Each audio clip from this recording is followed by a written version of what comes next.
Alright guys, we're back with the next section of the of the tutorial here. I've done the simulation and I found out something really kind of interesting that I wasn't kind of expecting, and that was I knew that I wanted something very specific to go wrong with this so I could repeat my fix.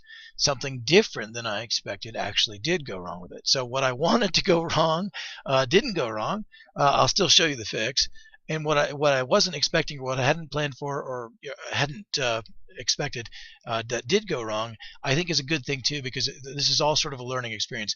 Part of this was I on my previously I did like several run-throughs of building the hair a couple of days ago when I first assembled this hair, prior to doing it on video, because I wanted to get it right on the first take. And sometimes you make a kind of a boneheaded mistake, which I feel like I did in this case.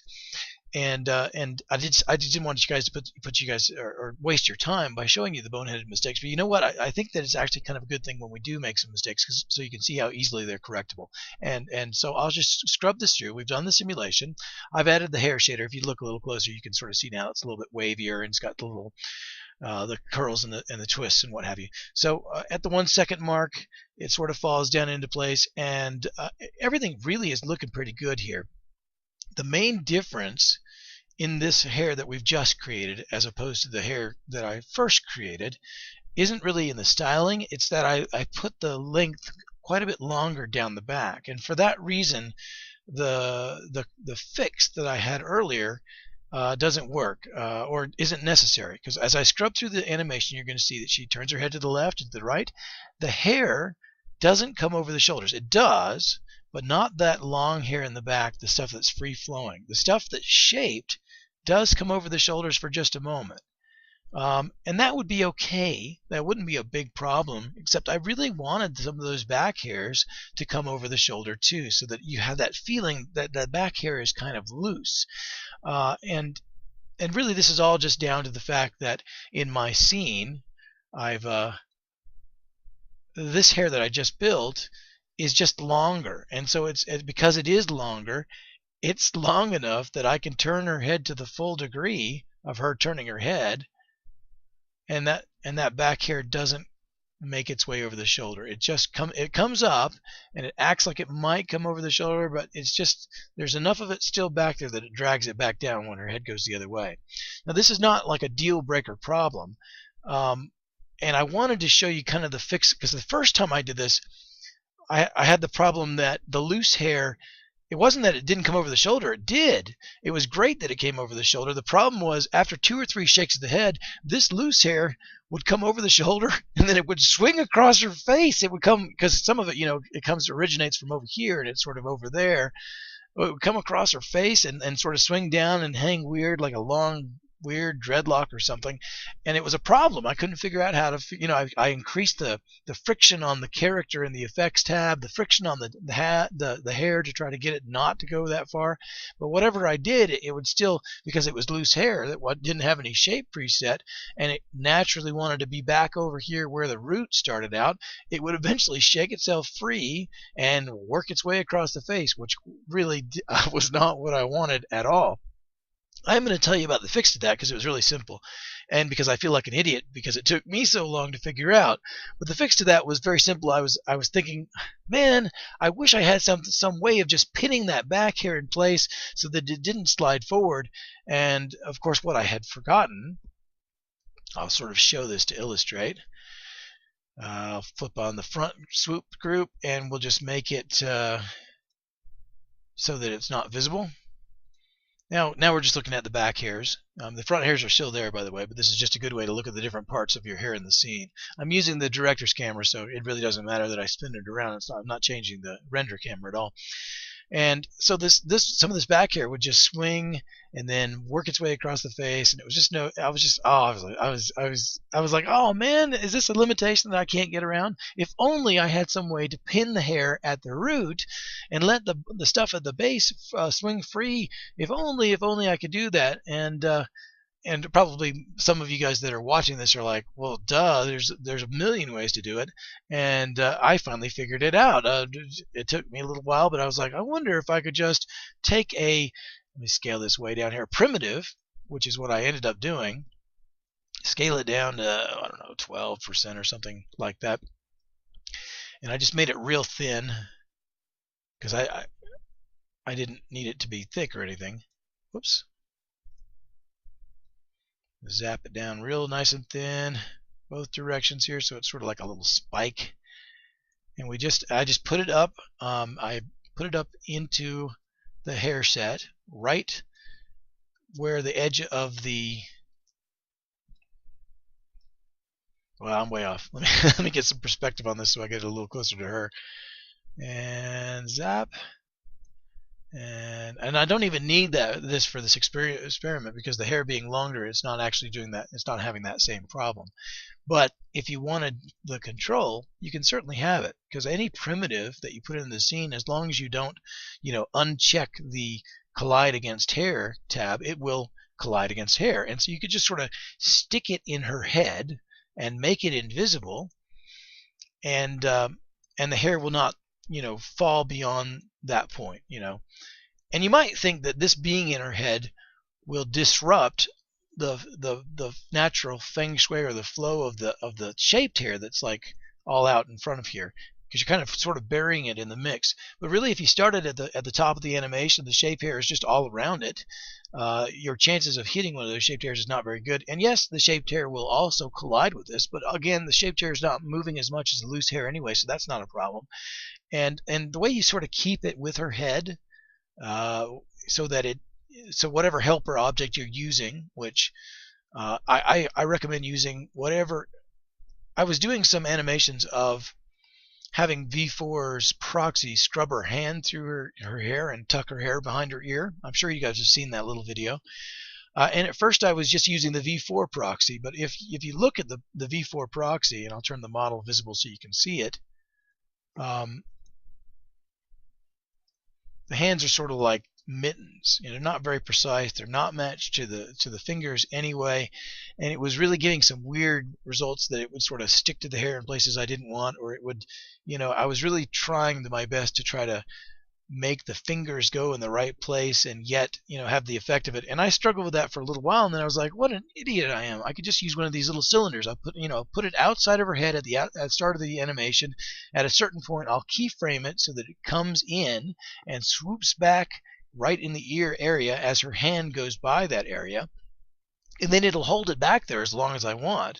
And if I want to release the hair so that it sort of swings forward, I can just move the cylinder into the head, slowly sort of make that as part of the animation so that it moves into the head. And when there's no more resistance, the hair sort of falls back forward into place. And that's kind of how I did that. You can use any number of these kind of helper objects, and the way what you want to do, though, to make sure that they stay with the head, even no matter what kind of twists and turns that you're doing, is you'll actually bury them you'll put them as part of the head section of the Victoria 4. You just sort of slap it down to the head area, and then no matter where I was to turn her head, the cylinder or the little holder thing would follow. And this is great for things like, pushing the hair back behind the ear or even holding it in a certain shape. And like I said, it's great for the loose hairs that we're using here. So we still get the loose hair effect where it still, has that loose hair back there that I really wanted to make everything look fluid so it didn't look like she'd hairsprayed her whole head. But it also sort of is a governor. You just make it invisible and you're good to go. And you can have any number of these, and they're really simple. They're low polygon. They won't really, they're so low polygon they won't really increase your hair sim time or anything like that. And they certainly won't increase your render time because they are invisible. So I'm going to get that out of there though, guys, because we don't really need it. I'm going to hold it to the side like I was with the other thing, just in case I might wanted to put it back in the scene. And let me just make our proxy invisible again, or the model is what you uncheck visibility on. The hair will still stay visible. And let's go back to the hair and turn back on the front section, and then I'll show you a problem that I was not expecting on this.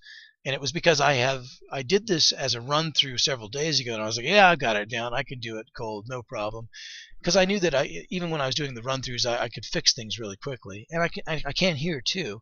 But I kind of forgot a section of what I did previously. Let me make it visible so you can see this, and we'll scrub through.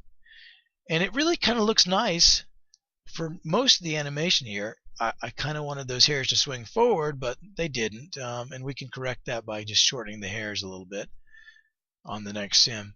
But here's the problem, and this is a good reason, by the way, that uh, do I do recommend using directional force for some wind effects, so that you can see not just how the hair sways when they're moving around or when you sort of push it with cylinders or what have you, but also how it looks when sort of the wind is blowing through her hair.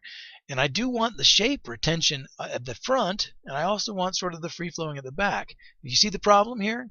It's right in the middle. It becomes very obvious that I've got these two sections on either side are much less fluid than the back, and so it leaves a sort of gap in between where it's kind of, to me, I don't like that as much. I mean, certainly even in real life, if someone has hairsprayed the very front of their hair and the back's loose and a gust of wind hits, this isn't unreasonable that it would do this.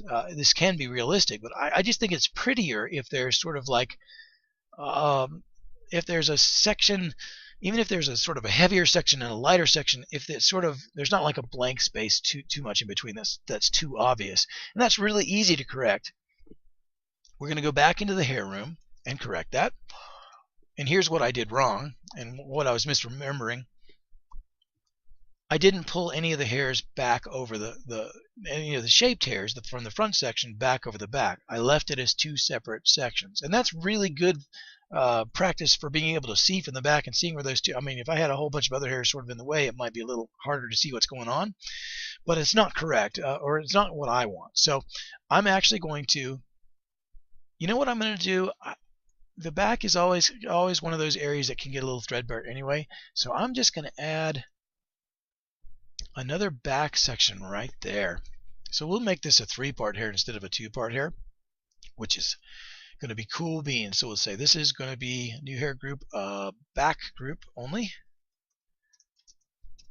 So we'll be, since I'm leaving everything at 5,000 a piece, 5,000 hairs, it's probably far more than I need here, because that'll make it 15,000 with the 3 groups here. But we'll just, I don't need that much. I just want sort of the area that on the back here. Let's see how that stacks up where the front is. So it sort of overlays the midsection again there. Maybe a little too much for the overlay.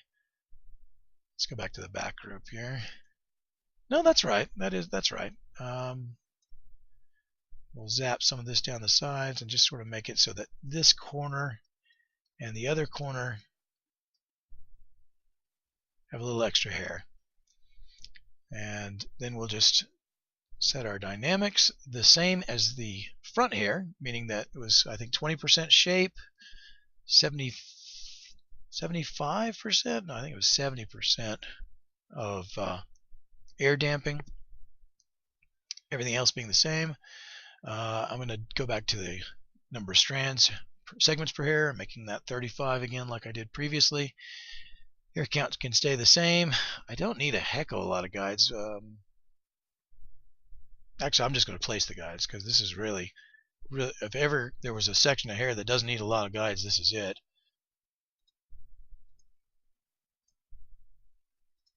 Just going to get a nice little spread here.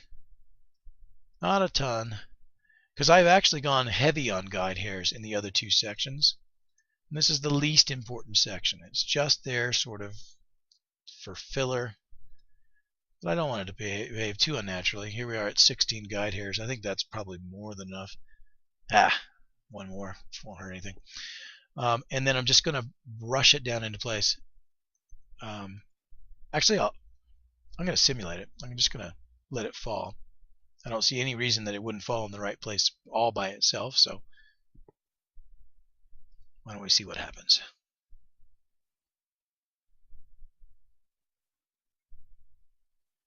Oh, it's draping everything. I forgot that it'll drape everything when I do that. Well, let's escape that, and we're going to do it a different way. So let me clear that out, right back up, and we'll just knock it down with the brush. Live and without a net, folks. That's what we're doing here.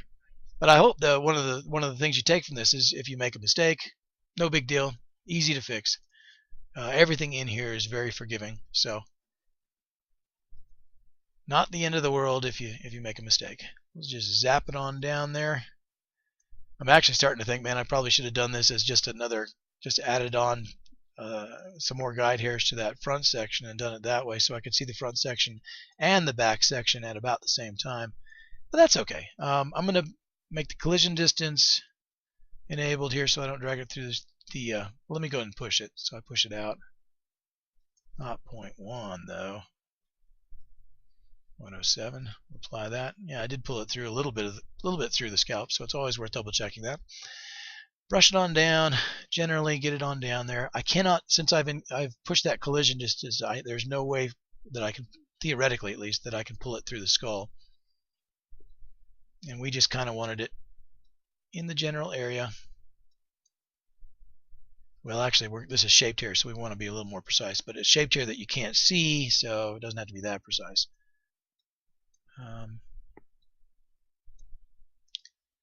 Kick it all back there. See how that looks here. It doesn't look long enough, so I'm going to grow it a little bit. Oh, that was quite a swoop. I didn't mean to take it that far over. We want mostly the back area kind of covered. All right. Anything else I want to do here? Zoom it in a little bit. Let's get a little closer.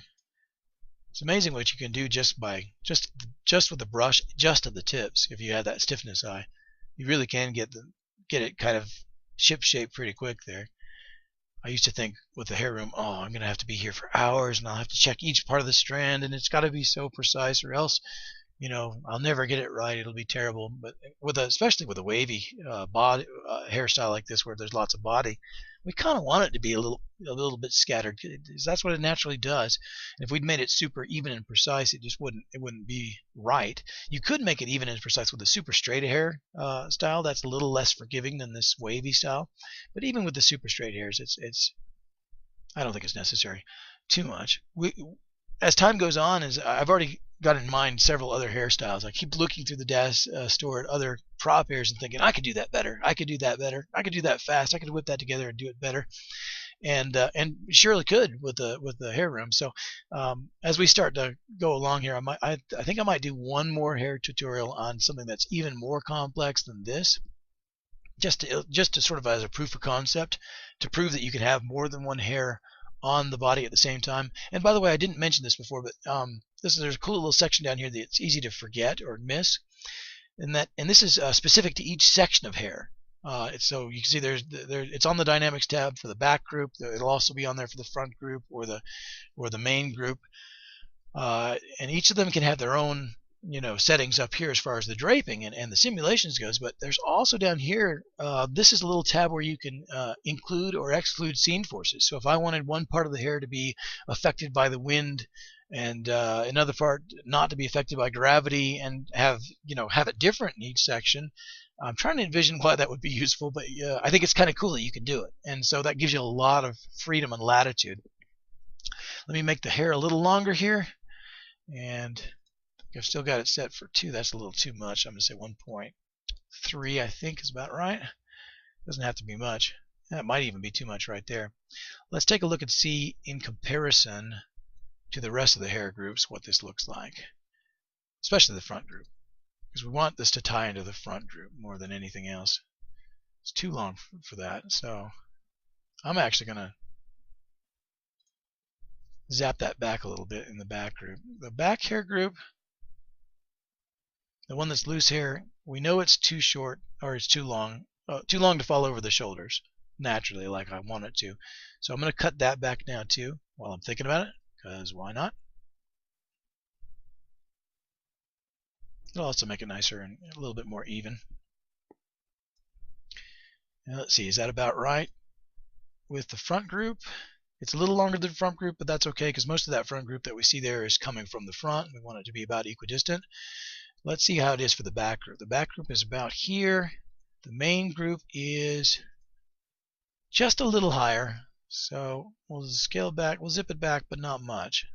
We don't need to zip it back too much. Right about there, I think is nice. And okay, let's look at it in the main room here and see how it looks. You know, with it in the default position before it's fallen down by gravity, especially held up off the scalp and whatnot, as far as it is with the .07. It's not quite like the girl from Brave, but it's definitely it's definitely a big hair type hair. And you know what? If you wanted to keep it that way, you certainly could do that too. A little bit of shaping and whatnot. I like uh, I like it to be a little closer than the giant hair, but actually, it's not bad even as it is. But we'll see it with the. So one more time through, and then we'll be rendering. So I'm going to pause it here and do the simulation, and we'll see if I got it right this time.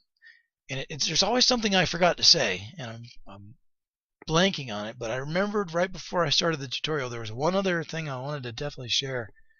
And nope, I think it's gone. Maybe I covered it. Hopefully I did.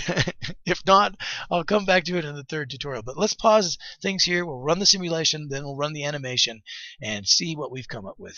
Here we go. Okay, guys, we're back now. Let's see how we did. I haven't even looked. The simulation's completed, but it is kind of a long simulation. If you notice, I actually have it at 15 seconds. That's probably way too long for a test simulation, and I am doing it with V4 there, so I could turn her off and render just the proxy. But let's just see. When you scrub through, you get an idea of whether we even are ready for the final render yet or not. So let's see how it went. Looking good so far. It's really kind of still nice and full. It's kind of a full looking hairstyle. Yeah, it's oh, it still didn't go quite over the shoulder. Oh, there goes one little strand. That's not bad. It demonstrates fluidity in the motion. I really like that. Oh my gosh, I'm in love with it. All right, so at the end of this thing, I had her do the hand through the finger through the hair kind of thing. It's not ideally suited for this particular hairstyle because I really put this motion or this together, this last little bit for the purposes of testing my straight hairstyle and my theory of having the cylinder push things back and hold them into place. It doesn't really make a lot of sense with this hairstyle because it's so big that it wouldn't naturally hang behind her ear anyway. And in fact, it doesn't. You can see there's several strands there at the front that never quite make it behind the ear. The ones that do make it behind the ear are not fully. I mean, there's like a whole bunch of them that shouldn't really be staying that kind of are because of the way I did the cylinder. So that cylinder is better for a hair that has less volume. And in fact, I'm not even going to render that part of the thing out. I'll just go to the, let's see, before she starts to bring her hand up and after the wind dies down. What is it, right about? I want to say it's 11 second mark. Not quite the 11-second mark.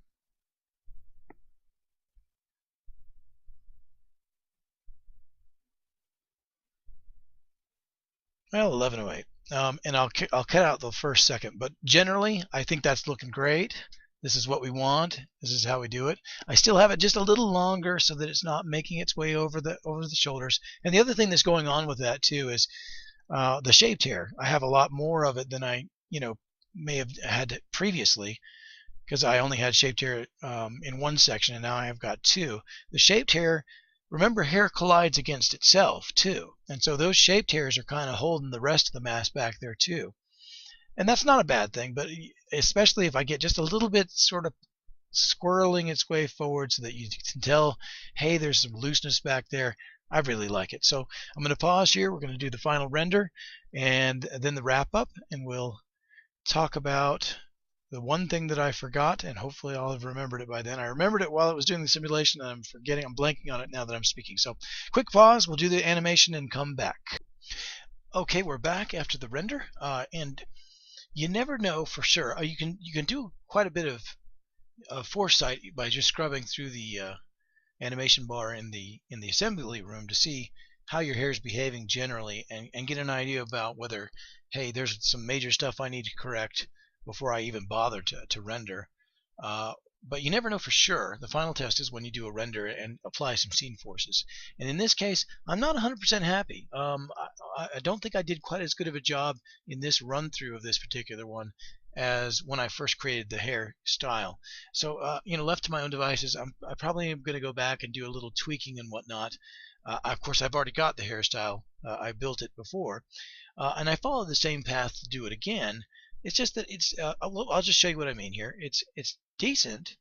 It just doesn't feel like there's enough sway or motion. It looks really nice with the wind. It's just a little too thick for what I'd like. I think it's because I added those extra 5,000 hairs in the back there, as opposed to sort of spreading it as those 5,000 hairs with the front and the back, and it makes it so that it's really hard for those loose hairs to get through and sort of play around a bit. They're there, and I could see them, and it's actually it is kind of growing on me. It's kind of nice. It's just, but left to my own devices or left to your own devices, you may find that when you do your test render to see whether you're all the way there or not, there might be some little things that you might want to correct here and there.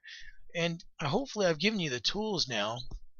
I mean, I should say the tools were there all along, but hopefully if you weren't conversant with them or you felt like you didn't understand them, hopefully now you've got a good enough grasp on them that you don't have any hesitation in just jumping back in there and making the refinements or making it more precise to your liking, because they're very easy to use. The undo tool works great, you know, if you need to jump backwards. Just don't be afraid to get in there and mess around a little bit, and you get some really neat effects when you play with it.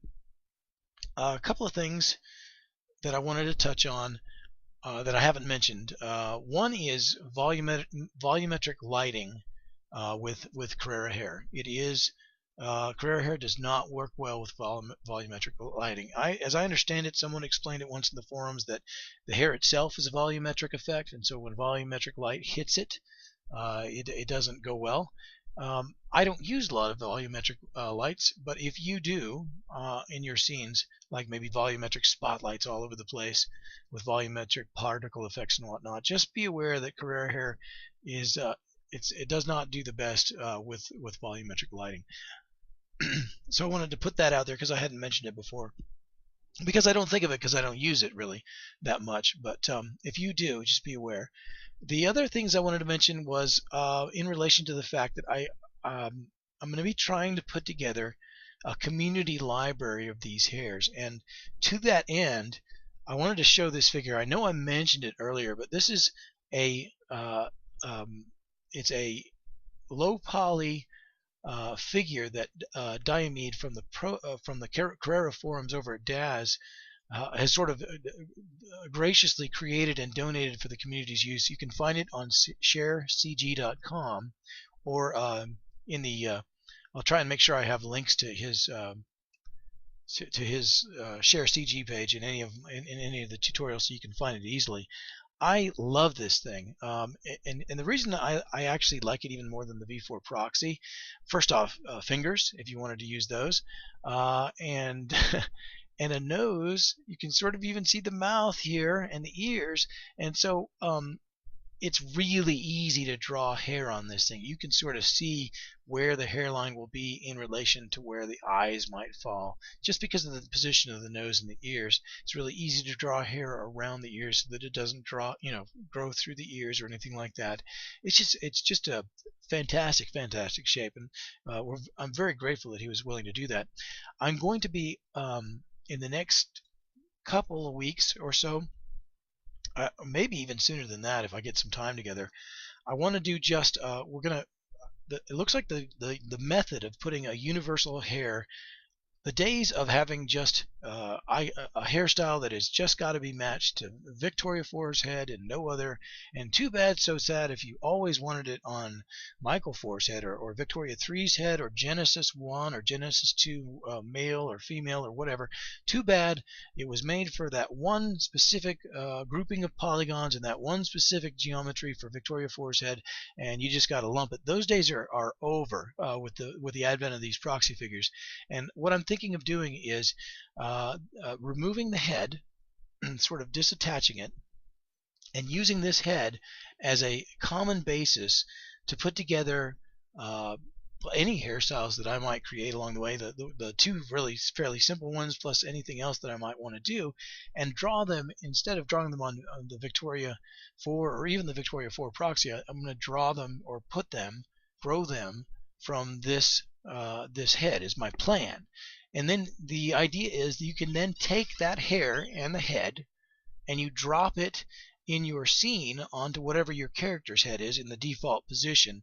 And it may be a little bigger, a little smaller, whatever. It'll be the same general head shape. And I've already mentioned in that first tutorial how easy it is to get into the vertex modeling room, push a few vertices around using soft selection, and match it up so that it roughly covers the correct dimensions of whatever character head you've got. And now you've got a hair that can be applied to your Genesis 2. I realize that Genesis and Genesis 2 are the figures of the day at the moment. I still use the Victoria 4 and Michael 4 series, and I'm not 100% in love with the Genesis for a number of different reasons yet myself. But I'm cognizant of the fact, especially in the DAS forums, that a lot of people are using those newer figures. Even though you go to Renderosity and you'll see that it's really hard to find Genesis products, but boy, they are still out there pumping out Victoria 4 and Michael 4 products like nobody's business. So I don't think either set of series of figures is going away anytime soon. But the idea is you can put this on anything. You could put it on Girl, or Teen Jaden or Josie, or you could put this head on anything that has a head. Even cartoon figures, like some of the 3D Universe figures, just size it up, scale it up, and then you've got a dynamic hair with settings ready to go for animation for any type of figure. And I'd like to build up a library of those to the effect that I want to donate what the hairs that I create to the community, so that it's as easy as dragging and dropping. I mean, there's a little bit more to it than that, because you'd have to mess around in the vertex room to make the head exactly conform to whatever figure you're using. But I kind of like the idea that new users to Carrara could just jump into this free library, take any hair they want, throw it on a character, not even have a command of the hair room, or even have to enter the hair room at all, and just run with animations right off the bat, or renders if they prefer, right off the bat with no problems. I want to make it really easy to put this fantastic hair in the hands of everyday new to 3D software users. I think that's important for I feel like if I could do that, if I could find a way to make it easy so that people will jump on this, then I think we could attract a new user base to Carrara very easily. The more users there are, the more DAS might start actually realizing that we spend a lot of money on DAS content, those of us who are Carrara users. And hey, by the way, how about a little bit of more development? And I realize that Carrara is pretty well developed. There's not a lot more to add to it, but there's some little bug fixes and tweaks that it definitely could use. And I think you grow the user base, and you can help to accomplish that. And maybe in just some small way, doing those donations to the user community might help that along. So once I get that banged out in the next week or two, and get a really good system going, that I've got sort of envisioned how it would work, but there are some other attendant details, because the hair will only collide with the head if you've got the body of your character turned off, which you should. So there's things like the hair brushing against the shoulders, or the chest, or the breast, or whatever, however long the hair is, any part of the body that wants to contact the hair.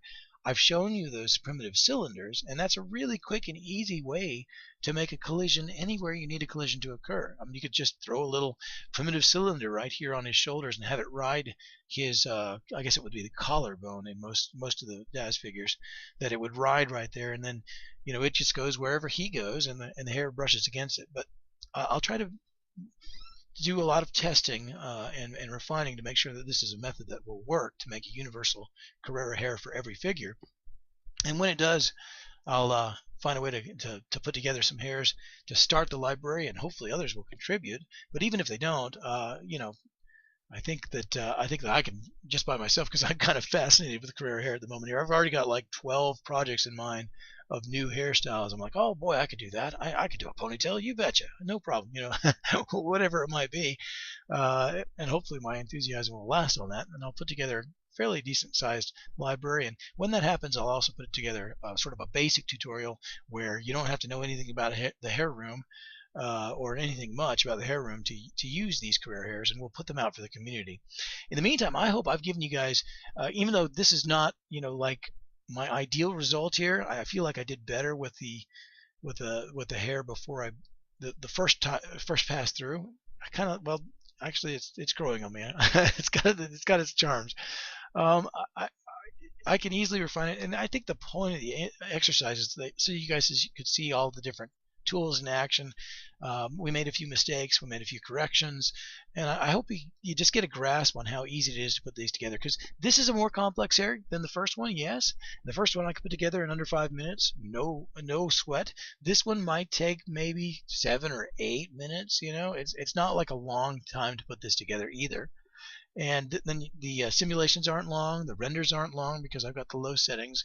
I could make the renders very much longer, but why when I'm just testing the way it sways? And so yeah, I'll leave it at that, guys. So thank you for joining me for this second tutorial, and I hope that you guys have a blast with this and put it into effect.